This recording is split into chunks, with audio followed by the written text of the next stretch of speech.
customers who face challenges in accessing an application will eventually give up and find an alternative application, typically from another company. So CX and CIAM is the penultimate priority immediately following security. And the rise of new technologies like passwordless access, which I'm a big believer in, are changing expectations customers have for CIAM, and thus customer experience is becoming a key differentiator for many customers and companies. Welcome to the Reimagining Cyber podcast, where we share short and to the point perspectives on the cyber landscape. It's all about engaging yet casual conversations on what organizations are doing to reimagine their cyber programs while ensuring their business objectives are top priority. With my co-host, Stan Wisseman, Head of Security Strategist, I'm Rob Borrego, Chief Security Strategist, and this is Reimagining Cyber.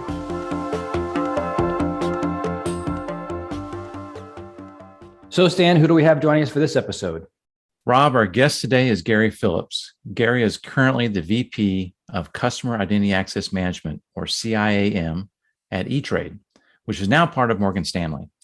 I first met Gary back when he was serving as the CISO of Time Warner Enterprise Services, and he subsequently has been a security leader at SunTrust Bank and IHG. Gary, it's great to have you with us. Can you start by sharing a little bit more about your background? Sure, and thanks, Stan. So going way back, I'm a Georgia Tech graduate with a degree in computer science. I spent the first half of my career in research and development, initially designing hardware and firmware, then climbing up the stack into software, and also climbing up the career stack into leadership roles. In 2005, I had the opportunity to jump into a cybersecurity leadership role in the form of product security at Symantec. And I've been in cybersecurity ever since then and really enjoy it. That role at Symantec grew to encompass many aspects of what I've really established as a practice in my career of preventive cybersecurity. So that's kind of been my specialty ever since. So Gary, now you're in this role with Identity Access Management, or IAM, and it's or a flavor of that. And historically, that's been centered on an organization's workforce. You know, it's used to manage access of users to internal services, right? Whereas CIAM services are generally associated with customers or consumers accessing websites and mobile apps. Their engagement with an organization from the outside. And I'll note that also that C, in this case for you and E-Trade, is customer, but it could also mean citizen, right? If it's dealing with a government or even consumer in some cases. But whatever that C represents is a different type of identity access management, than the workforce one. So what are some of the differences that you're seeing between the two? Because you've had that role of head of IAM at IHG, and now you're doing it for CIAM for E-Trade. What are you seeing as the differences? The first thing that really hit me in the face was the difference of scale. Dealing with a much larger number of users, although the roles and the model for the roles are much simpler than they were for what's often called employee IAM or enterprise IAM, sometimes EIAM. If you could make a three-letter acronym harder to pronounce, I'm not sure how you would do it, and put three vowels at the beginning of it. That was the first thing. And the scale also comes into play in a less intense way, which is integrations. When you're dealing with employee IAM, you're dealing with, not surprisingly, hundreds of applications potentially. And when it comes to customer IAM, it tops out at maybe 10. And so the integration count goes way, way down while the head count goes up. And at IHG, we had many, many employees. It was a large enterprise. We had about 600,000 credentials in our database. But at E-Trade, for customer side, we have about 10 million, actually over 10 million. So it's a completely different scale that you're dealing with. And interestingly enough, user experience is very important in both spaces, but it's probably even more important in the customer space than it is with the employee space. With employees, you can kind of say, well, it is what it is and deal with it. And with customers, you can't do that. You have to accede to their needs. They may run away, right? I mean, if it's not a good experience for them, they could just go to a different platform if they prefer. Exactly. And then the final thing is fraud. And of course, you've got fraud on both sides. With employees, you're dealing with insider threats, but you come at it with some amount of initial trust to say, well, this person's an employee, therefore we're going to trust them with access to these things, and we're going to give them certain entitlements. But when you have a customer coming at you, the initial approach is to take no trust and verify everything at that point and look for opportunities for fraud. So Gary, you've hit upon a couple of things that we're going to, I think, double click into a bit more. And when you look at the kind of core tenets of CIAM, at least the way I look at it, I think about the experience aspect, absolutely. Trust, security, privacy. So if we look at the experience, and let's go into that a bit more, are you seeing from an organizational perspective and the different kind of engagement they're having that it's much more of a realization at this point that the experience is truly becoming a differentiator for them as an organization and driving at, how they better engage with those customers, how they have, different kind of capabilities for loyalty, keeping the brand, promoting the brand from the customer adoption side of it. What are you seeing? I mean, is the business understanding the opportunity for increasing the customer population, adoption, revenue, all of those elements coming in together as part of a CIAM program? Yeah, I think this is true for every aspect of customer experience, and CIAM is the front door to customer experience. Customers who face challenges in accessing an application will eventually give up and find an alternative application, typically from another company. So CX and CIAM is the penultimate priority immediately following security. And the rise of new technologies like passwordless access, which I'm a big believer in, are changing expectations customers have for CIAM. And thus, customer experience is becoming a key differentiator for many customers and companies. This is a bit different, but a good example I had recently, I've been a customer of Hulu going back a couple of years for their live streaming service. But I recently made the change to YouTube TV for live streaming, partly due to the deeper DVR capacity, but mostly because the user experience is so much cleaner than Hulu's, at least for my way of thinking. I know everyone's experience is a little different. And for me, I really like the YouTube customer experience, and it fits a lot better with how I tend to view streaming media. So I believe the same kind of thinking extends to the CIAM experience, and enterprises would be well advised to invest in this space. So Gary, just expanding on that experience question, again, that balance between usability and making it easy for the consumer. And again, in that context with your competition, right? You want to make it such that you are the one that's easier to use. But at the same time, you have to think about this, the adequate strength of mechanism, right?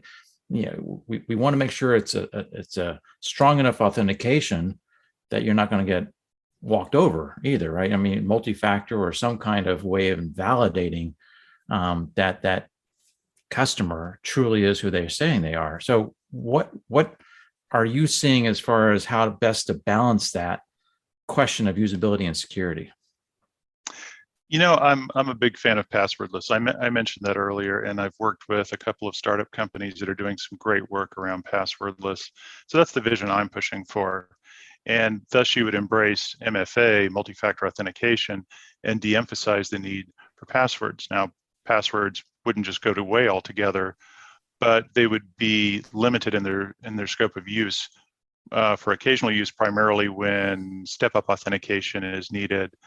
So like in my space, for instance, if somebody wants to instigate a wire transfer, we might require them to re-authenticate with MFA and provide the password before we would proceed with a wire transfer. So that's the vision I'm working towards that would up the security and increase the viability of the user experience as well. Now, Gary, one of the other things that typically is a challenge for CIAM programs, and I'd be interested to get your thoughts on this, is, obviously consumers, customers, citizens that we were discussing earlier, that they're all looking for that consistent experience that we've been discussing. When you are working with organizations and there's M&A activity going on, now all of a sudden, what is it that we're adopting? How does it work within the particular framework we have? Do we have to look at somehow of kind of just basically kind of shifting everything over, forklifting it Do we work with one another? Do we integrate them? Those challenges that come along the way. So maybe you can kind of give some perspective on what you've seen out there as, what are those things that you've identified as some of the hurdles and some different ways and maybe approaches you've taken to kind of knock down those barriers. Sure, that's a very good point and right on topic. In my experience, M&A operations are typically run as a business endeavor, which by necessity is kept very secret and unfortunately ignores many aspects of technology. I originally experienced this during my tenure with Compaq when they acquired Digital Equipment Corporation. And the intent of the M&A operation was to consolidate redundant product lines while maintaining the customer base of both companies. And that plan was, well, it failed to account for the customer's desires and needs to not make arbitrary changes to their technology stacks. So for instance, if somebody had one kind of Unix server, they didn't want to just arbitrarily switch to another Unix server because the company, the vendor was saying, okay, we want to consolidate these product lines. So this delayed the merger from becoming accretive. I've seen that a bunch since then in other ways, and certainly in the IAM and CIAM experience, it's in that same category, as M&A is typically run as a secret operation. Emerging technology stacks is often an afterthought and possibly not even funded as a merger activity. I think the answer there is to have a technology template for M&A operatives to consider and to budget appropriately, but also to take into account whatever the technical debt is that's going to follow the M&A operation. So some initial steps to consider are merging the IAM and CIAM systems of both companies in phases. For instance, you can create a new class of super user that spans both enterprises as a potential solution, especially on the customer side. So you look at things like, is the username currently available in both spaces before you create any usernames? And the same applies to employees. You can do that there as well and grant special rights to users who have access in both spaces. Hey, Gary, I'm going to pivot back to the trust area. Okay. And you mentioned earlier, one of the differences between CIAM and employee IAM is fraud. I mean, you may have it in both cases, but it's more prevalent on the CIAM side. You also may have, denial of service attacks. You may have money laundering kind of issues. What are some of the mitigating controls that you recommend putting in place to help mitigate some of those threats?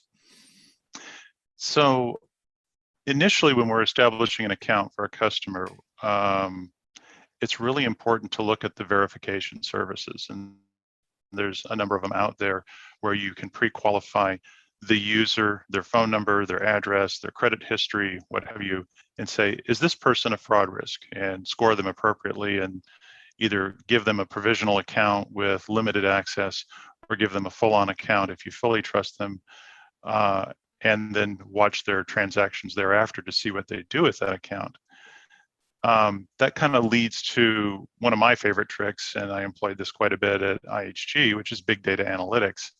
So now that you've got somebody on board as a user, you've got all kinds of opportunities to look at their transactions over time, look at their transactions versus other users, look for outliers, look for trend lines, look for anything that would indicate that they are not a typical customer, and that might help identify them as being a fraudster. And the other thing that's really good, and I did employ this at IHG, and hopefully I'll get the opportunity to with E-Trade as well, is having alternative identity factors. So for instance, geovelocity was an example of this. So with the MFA system that I rolled out with IHG, it could tell you things like, okay, somebody logged in Washington, DC at 2 p.m. and then they logged in Beijing at 2:30. Now it's possible they're using a proxy server, but that might also be something that a fraudster would do. So you need to pay close attention to that. So those alternative identity factors become very valuable when looking at trust. You have to go beyond just a password and what can you look at that is useful for identifying fraud. Do you have any recommendations about denial of service? Oh, I have some. It's something that's very difficult to prepare for, and you need to be able to scale up rapidly. And so having an elastic service that you can call upon, like an insurance policy that says, okay, I'm under a DDoS attack, I need to immediately scale up to deal with the workflow, and at the same time reject invalid requests coming in. That's kind of the template case that a lot of people are doing. I hear tell there's some new developments in that space that people are getting a little more sophisticated on DDoS. But as I mentioned, I'm more on the preventative side, so I don't have to deal with that quite as much as a lot of other people do. Someone else's headache, not a problem with that. So Gary, one of the other tenets we discussed we mentioned earlier, I should say, is privacy. And so let's personalize a little bit. So if I'm looking at it from the privacy perspective, there's tons of privacy regulation out there. How do you deal with consumer PII information, data residency, right? Data subject access requests, there's just so much in that space. How are you tying that aspect of privacy requirements that the customers are driving? State legislation is driving, obviously international countries have their own privacy laws. How do you drive that into the program? What are some of the things that you're having to take and kind of pivot to support those type of requirements now? Yeah, this is a relatively new challenge for many businesses, certainly with the rise of GDPR and the California regulations. It's now gotten the attention of businesses. And in fact, I recently encountered a situation where privacy was not defined as a business requirement for a system. And so product teams were initially reluctant to implement it. And so I had to work with our compliance team and our business team to get that added as a business requirement. I think the traditional security CIA confidentiality, integrity, and availability requirements still apply. But some new requirements have crept in. The simple answer is to give the people what they want, which coincidentally satisfies regulators and compliance needs as well. Basically, you need to offer the customer the ability to inspect all data a company holds about them, as well as delete that data if they decide to end their relationship with that company. That seems to make customers and regulators very happy if you can just take those additional steps. And it's things that previously, especially in the US, American companies have not considered to be important. It's like if somebody's a customer, we're keeping their data forever. And now it's a new consideration that that customer may have a right to inspect the data. They may have a right to make changes to the data. And they also may have the right to delete the data if they so choose. And understand why, or the purpose for why you're holding that data. You need to understand that as well, right? Mm-hmm. That's very true. There are regulatory compliance issues around explaining why data is being held or even asked for in the first place. So let's shift to another hot buzzword area is zero trust architectures. Our perspective is that identity is an important aspect of any kind of zero trust architecture. Do you see that as well, as far as you're looking at how to implement a zero trust or support that kind of implementation in your organizations? What are you doing on the IAM and now CIAM space to help with that? Yeah, it's probably more important on IAM than it is on CIAM, but I really like zero trust. As I mentioned, I've been mostly focused on the preventative side of security in my career, and it's a big component of it. And I do agree, identity is a big part of that. So my approach with zero trust focuses initially on the foundational issues of security, such as vulnerability management, application security, software asset management, and whitelisting. Identity and access management comes in, as well as anti-malware. So access management in a zero trust environment means validating that endpoints have all of these factors covered before allowing a full access to occur, and allowing only limited access if the endpoint is not fully qualified and compliant. It's also important that the tenets of zero trust are applied consistently, or with defined intent at least, to all the involved systems. And so you create either a level playing field of trust where everybody's at the same level of compliance, or you can have degraded areas of compliance with an understanding that access will be limited in those areas. So yeah, I absolutely do think of it as a synergistic relationship there.